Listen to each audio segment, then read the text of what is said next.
put yourself in an unfavorable position by doing it? Is it really worth it every time? And we do see us going to the Sky Temple as the second map. It is going to be a SOA map choice. They actually take the map choice as opposed to the first pick. Yeah, interesting to see. SOA seem to be very confident when it comes to playing on Sky Temple. Let's take a look at the overall win ratios. And compared to the abysmal Curse Hollow statistics they've shown, you know, a 4-6 with 40% win rates is not that terrible. And you might be like, Kendrick, are you serious? 40% is horrible. But once again, I keep reminding you that they had a 0-something probably in phase 1 and 2. And only in phase 3 did they come out swinging. So they're working on those map scores, guys. Give SOA a little bit of time to basically convince you as well. Exactly. We will keep an eye on it and see what they're able to make from it. As we load in. It's going to be RPG with the first ban, as once again, this was a SOA map choice. Yep. What are we going to see here? What was the biggest threat from SOA? Even though SOA lost the game, the biggest issue they faced was probably... Well, I'm going to tell you one thing, Tetcher. I want to see Uncle G on that Karazim. I want to see him make a statement, basically. Like, take comfort picks, make him look good, and Fei, I want to see that Malthael. Like, I think... he's been one of the most dangerous Malthaels in the league. I'd be down for it. I would be okay with that. Yep. Once again, they keep banning the Tassadar this time. Okay, I like it. Yeah. We're seeing all the empowerments here for Valor and Lunara getting removed here, and they're still probably both going to be picked. Or banned in the second phase. Yeah. Now, RPG, I think the greatest strength that they have is the prowess when it comes to make global shine. Whether it is a Dehaka, whether it's an ETC with stage dive, Chicken and Wang just have this gift of always arriving in time when they play one of those global heroes. So if they don't pick either, let's say Dehaka, ETC, or maybe Falstad, well, there goes the ETC, then I would love SOA to basically either ban them out or pick them away here. Especially Dehaka, I think, needs to be a hero that must be picked up. Yeah, on this map, Dehaka is too huge, so potentially too risky to just leave open. But then again, there's also Abathur, which is a threat, which we know RPG can play. And I believe it's Infinity's Abathur, not... True. I'm pretty sure it's not Locktar's Abathur, but either way, it would be pretty scary, because skill shots. But yeah, so there's that as a threat as well, which does synergize with the ETC and, you know, everything that Chicken plays. So do you want to leave that open, but would you really want to pick it this early? Do you really want to go for potentially something like Dehaka and Abathur and just once again maximize your global potential? But will you have enough sustain and enough damage if you do it that way? There's all of these things to think about for SOA right now. Yeah. They start off with Lunara. A safe Uther. Now they need the Lunara, come on. If you pick Uther first, I think at this point you need to pick the Lunara so the enemies won't get it. They go for the Vala. Okay, Tetcher.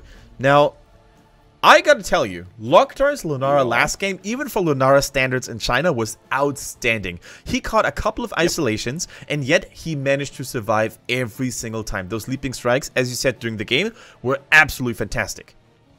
So this should now be Lunara and Abathur, in my opinion, because Abathur can even drop slows with the mines and the poison spines. I can't remember what the level 16 talent's called. Yeah, I definitely see where you come from. They could also go the Illidan route, quite frankly, in my opinion. Like Abathur, Illidan. They can do both. There's nothing stopping them. Yeah. They could leave the Illidan till a bit later. There's a good chance it would be banned, but the fact is Sonya will also work. They have every hero Chicken plays will work. Yeah. Now they only have 7 seconds left here on the clock. They're thinking through this very thoroughly, and I love that. Normally I'm always like, really guys, you take that long to make your decisions, but a team that has notoriously been struggling in terms of drafting all season long, like RPG, they take their time and they really think about this very carefully. Now, they do ignore all sorts of assassins. They're like, yeah, even if they ban one now, like the Lunara, or if they pick it away from us, we're still going to have 1 or 2 aces up our sleeves. Yeah. I like it. I like it. Abathur is unfortunately less likely now. Like, yeah, a double Lunara seems like it would be scary, but instead that Lunara is going to be banned. So what would an Abathur... Actually, no, Abathur is potentially quite likely here because they could go for the Abathur Greymane. Yep, that is definitely a possibility here. Although it would be very all-in-y, right? It would be like, okay, we go in, we blow someone up, and if we don't, we're probably going to lose the team fight. So I mean, it's one of the most go-to all-in comps in the game, but you already have ETC, which is about as all-in as it gets. True. Well, let's see. Lunara now definitely out of the equation here, and I like that call. I was already starting to get a little bit worried about SOA here if they hadn't gone for that step. Now, Uther doesn't have to worry about that. However, you know, there are a couple of things that, on the flip side, enable Uther Vala quite tremendously. Like, they could still go for the likes of Karazim. It would be fantastic. Fei could then fall back on the Uther, whereas Uncle G plays his insanely powerful Karazim. Yeah, a reminder that RPG definitely need these wins to move themselves out of that bottom position, to keep themselves safe from the ups and downs. Would they actually pass by SOA if they won against them? In terms of overall standings? No, I don't think so. SOA SOA on 8, RPG would get 7 if they won here. That's already a first good step. Yeah, they would tie with KT, because KT went 1-1 again. Right. Okay, this is a strong statement. That second ban on Arthas tells, or at least it's supposed to wake the impression of telling SOA, we're gonna pick Illidan. Like, Illidan... But if they pick Illidan, they have... well, yeah, they could go for... Just they could go for a ranged. And go for Illidan and a ranged, yeah. Yeah, that's actually reasonable. But then again, if that was the case, if they were going for Illidan, who's playing Dahaka? That's a very good question. But I would assume that Infinity or Loktar are flexible enough to fill that those shoes. But yeah, it might just be a fake, you know? It might just be a bluff, saying that, you know, we're banning that Arthas, so we could go Illidan. Like, Tracer is not the most ideal thing against Arthas. Sorry, not the worst against Arthas, because she can kite him, but if Arthas gets her, then he gets crazy value. So it could be a There's also a Genji Tetcher. What happened to Genji? Genji, yeah. Yes! That Karazim, like you asked. And a Stitches as well. Hook, stun, 7-sided combo coming in. Baby. Oh, baby. And I'm particularly excited about this Karazim because it is probably going to be Uncle G who plays it. Fei Yi, for the most part, was SOA's main support player in the previous phases, so he definitely knows how to play Uther. And, I mean, they could still have someone else play Karazim, but I'm leaning towards Uncle G, and that is so cool. Karazim supporting the Vala a little bit more, but it basically fulfills the role of a melee assassin as well, so no matter which squishy RPG ends up picking, and they need at least one more, Karazim is going to be a great threat. Also to the Rhaegar. Like, if Rhaegar overstays is welcome, if he exposes and separates himself a little bit too much, a late game Karazim can just ruin his day. Now then. What are we going to see? There's the Greymane. No Abatha. It is, in fact, a Li Ming as the final pick. So 2 very mobile assassins here. Greymane with Disengage and Dark Flight. Li Ming with Teleport, which gives them a good chance of escaping the hook as long as they are able to avoid the stun of Uther. Yeah, that is a very good point you raise up there. Like, it's a good mobile hero against hooks. But also, I think that, you know, Li Ming could have been a possibility for SOA, for additional burst damage, and most importantly, for the ETC Mosh Pit interrupt. So not only did they pick something that, you know, makes a lot of sense in their own team comp, they also picked a ranged assassin that would have basically thwarted one of their biggest team fighting tools. So that is a very smart call by RPG. And keep in mind that both Loktar and Infinity are deadly Li Mings. Holy cow. Very true. So now we need... I would still say a little bit more burst damage for SOA if they are going for this blow-up comp. They need something to deal with that can burst through before Ancestral lands.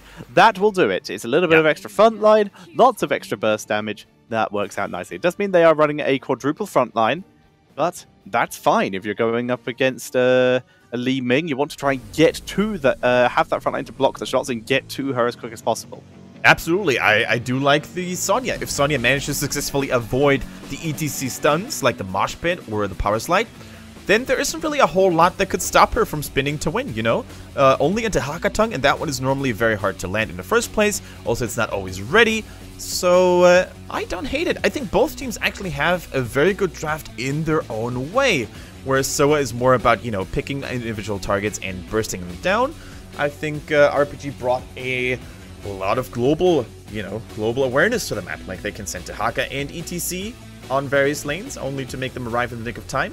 It's really cool to see this clash of playstyles here in Sky Temple. indeed. So now here is the question: whose prediction is going to be right, mine or yours? Because most of the Chinese casters are out because they went with 2 zeros for SOA. You went for 1-1. I went for 2-0 for RPG. Yeah. So you know what? Like, I would love to see a 1-1, but I think RPG's got the better draft. I'm going to be 100% honest with you. All right. So then, let's see who is. Let's see what happens. Right now, I do believe that this is a classic RPG draft, Kendrick. Yeah. Absolutely. A classic RPG, a lot of globals. They can avoid the map objectives only to get value elsewhere. But we're going to find out who's going to have the upper hand in game number 2 between RPG and SOA.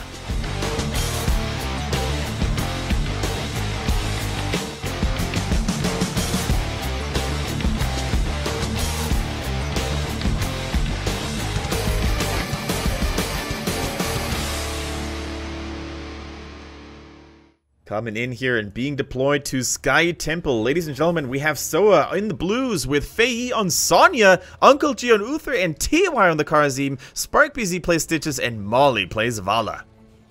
And on the right-hand side, it is going to be RPG. There's going to be Chicken on Dahaka, Wang on ETC, Sa on the Rhaegar, Infinity on Li Ming, and Lokta is playing the Greymane. Alright, Tetris. So SOA, you know, switching roles and heroes up a little bit. I definitely thought it would be Uncle G on that Karazim, but instead it's TY. And we have yet to see TY's Karazim, but I would love to be surprised in a very positive way. Now the hook over the wall, onto Lokta, an immediate follow-up, and first blood goes to SOA, baby. Goodbye, and this is why it's not always preferable to rush 5 mid or rush 5 watchtower. One team inevitably has the better draft, and in this case, it was SOA. The better level 1 team fight draft. In this case, it's SOA. Going for another one. Need to catch one person. Okay, the slam was used to dismount Wang, but I think SparkBZ, he realized even if if they grab that cow by the horns, it's still gonna power slide to safety. So. No reason to even try. I think you might be a little behind me, by the way. Let me double check. Of course, today is a little bit unstable in terms of latency. So 8. I'm sitting at 8 too. Okay, fair enough. So Chicken, just chilling, Chicken.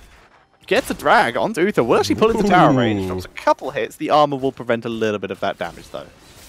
Yeah, there we go.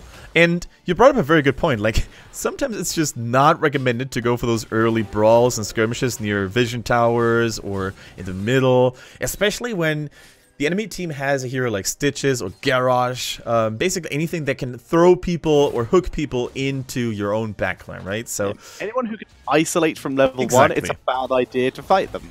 Exactly. It's cool to see that even pro teams, though, especially in China, like to make those mistakes every now and then. So it's not just us mere mortals in here who do it.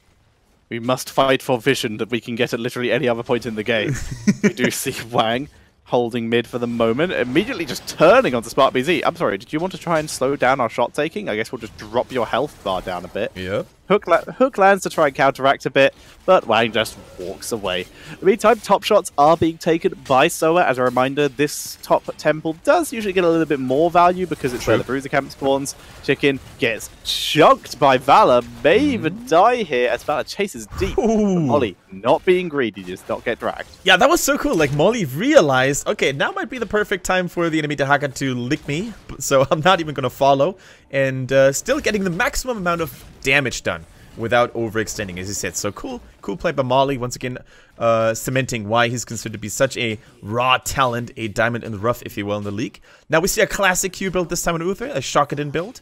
No longer a weird hybrid between W and Q, which admittedly I didn't really found to be very powerful. I think Uther lost twice when going for that build. True. It's worked very well in the past, though. We've seen it many times already throughout the league. It's safe. It's just they keep running into Sonyas. In this case, we are also seeing a focus attack Sonya. Speaking of Sonyas, who will almost certainly, due to that focus attack, be going for a Poison Spear later on, going for that full single target burst build, which can ruin a Li Ming before she even gets a chance to react. Wow. And Greymane going for the Eyes in the Dark and Viciousness as his level 1 and 4. So a good chance we will see this is very much a sort of Worgen-based build. Yeah, and the Worgen-based build, of course, makes a lot of sense when you play against the Stitches, because what could happen is, Greymane gets hooked, and then he dashes to safety, becoming invisible, so the follow-up damage or the follow-up burst is no longer guaranteed to happen that efficiently. So I like the adjustments coming in. Also, you have more than enough poke already with the Li Ming, so the cocktails, true, they are still good, they're still nice, but they're no longer needed if you have a Li Ming in your team. I was about to say this. If you are going for a Worgen-based build, then there is actually only one talent at level 7 that can synergize with being in Worgen form, and it's this one. Wizard Duelist coming in for Greymane. Quicksilver Bullets only works in human form. Incendiary Elixir only works in human form. The Wizard Duelist is the highest risk-reward base in terms of any talent, or almost any hero, actually, I would argue. With every takedown, Greymane sharpens his claws, but if he falls, he's gonna lose all of those juicy stacks. He's literally gonna lose his, you know, his fangs and claws. No Do you longer think being there's a higher risk reward talent? Like maybe the extra respawn timer on Dan. Master's Touch, extra maybe. Health and respawn. Whoa, TY, taking it for a flashy. ride. There's just too many players here for him to deal with. He gets taken out. Yeah, he gets taken out. Alright, so pretty cool story for RPG, getting a kill, only to get Rhaegar in a hook, though, and Sa's dropping dangerously low, Tetcher. Yeah, gets taken out. Also, someone mentioning for higher risk, higher reward. Alarak, pretty good. Oh, yeah, that's pretty good, too. So, we are also seeing the Tenderizer on Stitches. This is going to be a fishing hook Stitches. This is 100% a single target kill comp. Very true. And of course, it is designed to really blow someone up very quickly and then make Li Ming snowball in those team fights like crazy with the resets. Cool to see, by the way, that Stitches did not go for the standard slam build. Instead, he went for a more traditional tank build. Dampen Magic. Then we have his own form of Regeneration Master at level 4. They really want to avoid Spark VZ from dying just like that. Indeed, and that's fair. He is the solo technically tank here, so that amplified healing coming in, the Tenderizer for the lockdown, and of course, like I said, the Dampen Magic going to help against Li Ming. He is trying to frontline because Sonya kind of wants to be behind him to land the spear.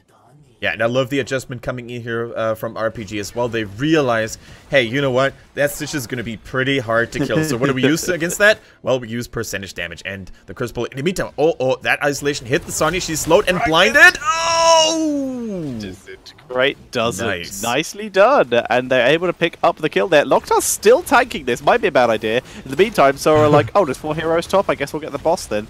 Nothing that can be really done about that. That is just going over to Solo because no one is coming down to deal with it. So this will just be a fort for a boss. But that boss is moving on to tier 2, so that it has to be defended. Yeah. Wow, that's aggressive by RPG. They're going to try and grab a tower here. They're only going to get one. It would be far too risky for them to stay any longer. Yeah. Far too risky. They need to retreat right now and defend the boss and the mercenary camp that are about to knock at their front door here. No. I was going to say. That hook was very optimistic.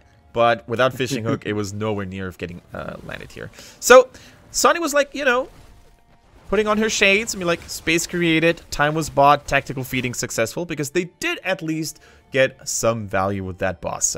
Yeah. Both teams actually doing a really good job. I like the Spark BZ to try the hook anyway, due to the famous phrase, you miss 100% of hooks you don't make. Oh yeah. As we do see them stealing a Bruiser camp here, going very aggressive into RPG territory. And now going to try and take down this top 4, which has already been weakened. Wang's hovering around. He does have Mosh, but his team aren't fully here. So they are just going to sacrifice this fort. So what's also important is we need to remember that Locktar on the Greymane, he went for that Wizard Duelist. And already he's got 2 stacks, right? Without dying. So slowly but surely, this Greymane is turning into a quite literal beast. And if they lose more members of SOA, that is, he might get out of hand. I see what you did there. Well done.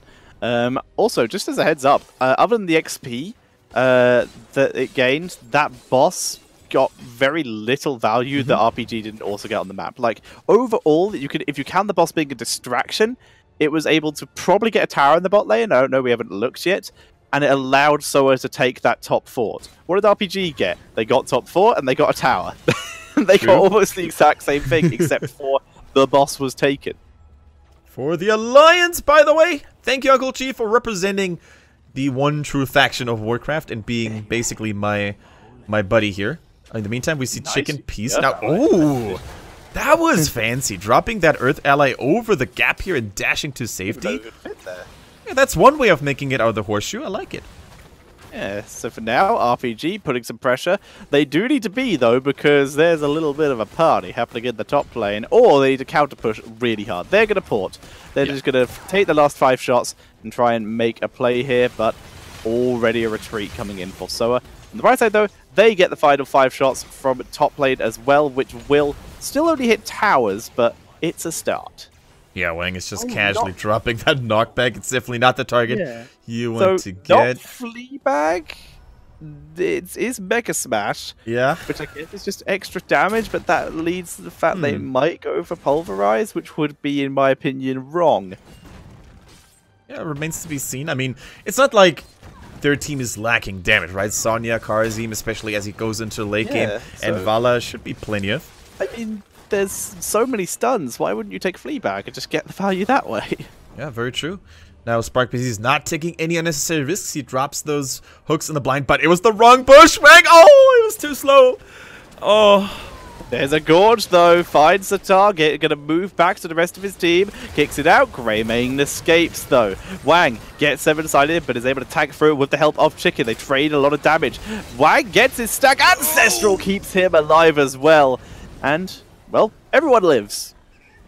Wow, that was so intense, right? Because SparkBZ had a good thought process, right? He was like, oh, they must be hiding somewhere. We don't see on the minimap. We don't see any objectives up. So this is smelling a little bit fishy, right? So he did go for the wrong bush, though. And RPG then, who saw Greymane nearby, weren't really sure if this was a bait or, you know, if they were actually clueless. So those, unfortunately, teams out-mind gamed each other. The Curse Bullet not hitting, and as such, they need to immediately retreat because I don't think they can start a fight like that. It was exchanged for Hand of Protection, though. The stun from ETC was cleansed out with that Hand of Protection from Uther, and that is what made Cursed Bullet missed. So actually, that trade does go in favor of the Greymane, because the Cursed Bullet has a lower cooldown. Oh, yeah. Unless Uther can actually start auto-attacking things to lower that cooldown of Hand of Protection. Now, both teams are playing very, very sneakily. They all want to go for their own respective ambush. They all want to get their own respective pick. However, it seems like none of them is actually successful this far. Only 4 takedowns, Tetcher, in an HGC China game after almost 12 minutes. That is insane. Oh my goodness, that was nice, though. This Divine Shield, that was not necessary, but it's, well, SparkBZ lived, but that's a big cooldown. That was actually really a bad mistake. I'm underselling that. That means the next combo that lands like that is definitely going to mean lights out for whoever gets hit. There's no Divine Palm, there's no more Divine Shield ready, and as such, SOA need to be on their tippy toes. Infinity getting gorged. SparkBZ, he's fleeing 7-sided. Goodbye. Speaking of next person to get a hit goes lights out. Oh, Swang baby. having the power slide away as well. As the Sky's toast turned up because, yeah, that was kind of crazy. And that's exactly how you do it. That was picture perfect. Unfortunately, Rhaegar was nowhere near, but even the best ancestral healing in the world couldn't have saved Li Ming because she was absolutely deleted off the game, and I think Infinity felt that one in real life. That is how you deal with a potential misplay like that. It's just like, oh, we burned a really high cooldown ability that we really need. The only way we can really get away with that is if we get a kill. Guess what they did? They get a kill. Nicely done by SOA. No fishing hook, but SparkBZ pillars. But the slow is still nice. It's still a little bit helpful. I guess it makes it a little bit easier for Stitches to still land those hooks, right? Now keep in mind, oh, the Curse Bullet missed! Lockjar, he missed the Curse Bullet. That could have been enough damage otherwise maybe against SparkBZ, and now you need to be careful. You are the team's most precious assassin, right? With those Wisdom Duelist stacks. You cannot afford to die. Nothing major happened here, though. Thank God. Yeah. Nice move by Sar, by the way, to actually use Feral Lunge onto the wall to get out of range of that Sonya Spear, so that was very cool. We do see Alpha Killer coming in. Oh. That was scary. That was scary. Mosh Divide pit. Shield this time more effectively used. Seven-sided is split, but beautiful Ancestral keeping Wang in it. He hasn't really used Mosh Pit at all yet. Finally, Oh, there it goes! and they pick up one. Spear interrupts it though, as they're able to get Uther first. But now it is Sonya in danger. Can they finish her off? The Uther healing from that death form is too much. But Karazim is dropped. It is a 2-4-0 in favor of RPG. Yeah, I was watching the Mosh Pit cooldown the entire time, and as you said, Tetra, he was just barely coming off cooldown, but it was there in the nick of time. That Sonya Spear was golden, though, to prevent any more casualties. But even as it is, both supports have fallen, and that means no more sustain, and as a result, no more boss contention at all. Now, Chicken teleporting back. He realizes there's a top camp pushing and potentially doing core damage if left unattended. However, does he have the Brush Stalker ready? I think he does. But even as it is, do they actually want to commit with this boss? I don't think they need to. They just must make sure to not lose this temple, because Tetra, there's no more towers left standing in the middle lane, if I remember correctly, and that could be a next keep for sure. I believe you are correct. They abandon the boss. They even realize they have time to grab another Siege Giant camp to keep pressure onto that bot lane while they take the temple. Dahaka is, like we said before, still cleaning top lane, putting on a very efficient job of that. And this is looking good for RPG. All they need to do is to not somehow wipe on this temple. But SOA looking to try and force that to happen. Hook lands. It's ETC. Everyone needs to get in range. So the seven-sided strike damage is split. Ancestral! Gets out. Ancestral's not off cooldown. But ETC is still alive. Dahaka arriving from above. Ancestral has on Locktar because he needed it. He still has a Splinter Duelist stacks. He moves forward trying to take down another hero. But they can't catch up to SOA. But they still burnt many heroics just to survive there. Yeah, both teams are now severely weakened. As you said, Tetra, a lot of cooldowns now hit for both of them. But it was a beautiful Ancestor healing on Locktar on the Greymane, who was about to say goodbye for real. Now, Vala and Sonya, the only ones who have heroic abilities ready, whereas we see another Isolation, another Cursed Bullet, and Mosh Pit. Most importantly, this could be a favorable trade for RPG. If they group up, Dahaka's not here, they can go for a 4 versus 5. Yeah, there's catapults in top lane. They don't want to take the risks. They'll happily take a couple more shots, and just because they are still barely... Oh! It's Wang. He's able to save him there.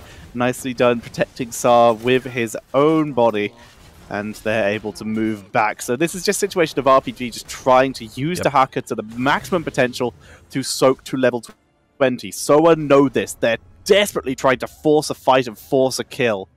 Don't stand there, RPG. You know that's a Stitch's place. Yeah, nice that one. is... Did it. Was that the wall? Yup. And that's why, ladies and gentlemen, you're normally supposed to destroy walls, but admittedly, that one is very deep in RPG territory, and it was very hard for SOA to destroy that in the first place. It looked funny, though. Oh. Good try, good thought, but, you know, the wall is just OP. Yeah, wall OP. Wall MVP there. As SOA... Once again, they're just dancing around. They have probably one more chance to get a kill before level 20 is hit for RPG. So you can see them moving around. They're hunting. They will get level 20 themselves shortly afterwards. Dahaka looks like he will be the target here. They're going to move up, move around the watchtower, making sure they're not spotted. Dahaka, though, he's already gone. If there's one thing that Chicken knows how to do, it's how to not get caught while playing Dahaka. He's such a menace, always making sure to not be in the enemy team's territory when it's not safe to be there. Now, in the meantime, he's going to clear up that bottom mercenary camp. He did do a good job of de-shoving the top lane as well, because catapults could be a little bit annoying. Now, this is good for SOA, though. They can at least keep one temple without exposing themselves too much against the level 20. And one temple is all they need. True, they might lose the middle keep, but guess what? They're still far ahead. If they maintain one temple, they're not going to fall behind. Oh my goodness. Locktar moves forward. Divine Shield having to be used. Dahaka coming in from behind does not land the dragon with the extra range. Contagion only hits 2 heroes as well. Not ideal, but it's enough as they aren't able to even kill a Fae. But Stitches, while tagging for his team, has no escape of his own, and he is the one who is killed off, isolated, and taken out. But yeah, as we mentioned, Contagion, the slowing Disintegrate, which I can't remember the name of at this point. The Storm Shield, the Cleaving attacks for the Worgen, and the Blink for ETC. Right, here we go. And unfortunately, that was the worst potential outcome for SOA. Losing Stitches, their main fight initiator, using their main tank just before the temples were actually been ready to be occupied. Now, they make sure that they don't cap any, because they can no longer just walk in there as 5 and cap at least 1 and maintain a healthy lead. With a 4-man roster, this is not doable. Karzim still goes for the top one. Only chicken here. Sa on the Rhaegar slowly joining. And, you know, ETC does not have stage dive, so it's going to be a 4 versus 4 Tetcher. It will be. Quick question for you. Is 2 for Claw the only 100% cleave talent in the game? Am I remembering that right? Yeah. We'll talk about it in a second. As Chicken gets focused down. Burrow through 7 sides. Ancestral doesn't land. He came back up too early. Just to try and give himself a sneaky escape with an isolation. He landed a double isolation, but achieved very little. This is still buying time for ETC, but with 54 seconds for Dahaka to return, that's still bad news. It's hard to say. Is it worth it or was it not worth it? I do want to say it was not worth it, because despite Wang in the bottom lane getting 2 keeps, guess what? SOA's getting 2 keeps as well, and they now have a better position near the boss with a numbers advantage. Sa needs to be careful. TY going deep in. It's a 4 versus 5 with the mosh pit hitting 3. Rain of Vengeance is good. It's the focus on Locktar. Ancestral keeps him alive, but look at the damage! Locktar shredding through. Wow! And leaving once TY can't catch him. The Uther healing's too much. There's Comes redemption back. though. Zar is what we call all the deep, but he is a get out there. And also someone has pointed out that yes, Hunter's Blunderbuss counts as a 100% cleave as well. Uh-oh, Wang is dead.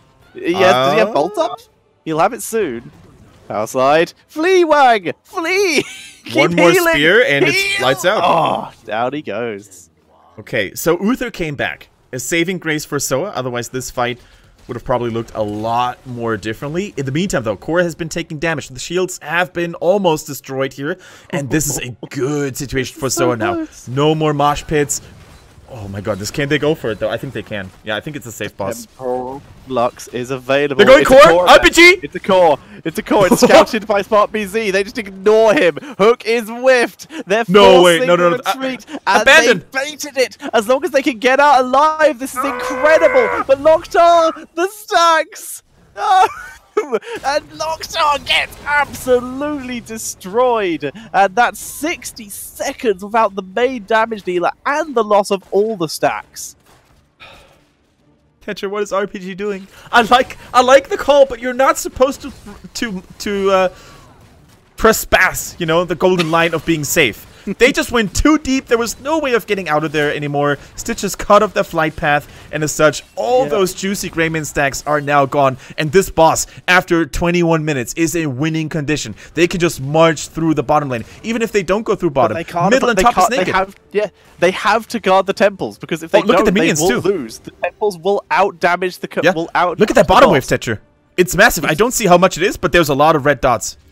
Yeah, I have too low quality to see. As we see shots heading in top, that will take down the final keep. The shots from mid, taking down the bot keep. Lee Mig has come in for the core, being a distraction here. They're literally just delayed. She tries to kill some minions with her Temporal Flux. She gets taken out. Now it's Rhaegar. They're just trickling Hold the line! Hold the line as the core is down to 40%. It's Rhaegar trying to end the game, but Karazim is too much of a defense. Dahaka is now tunneling in. He's tunneled in, not very far though. He's just trying to take shots from mid. The core's of 50%. They're trying to go for the middle.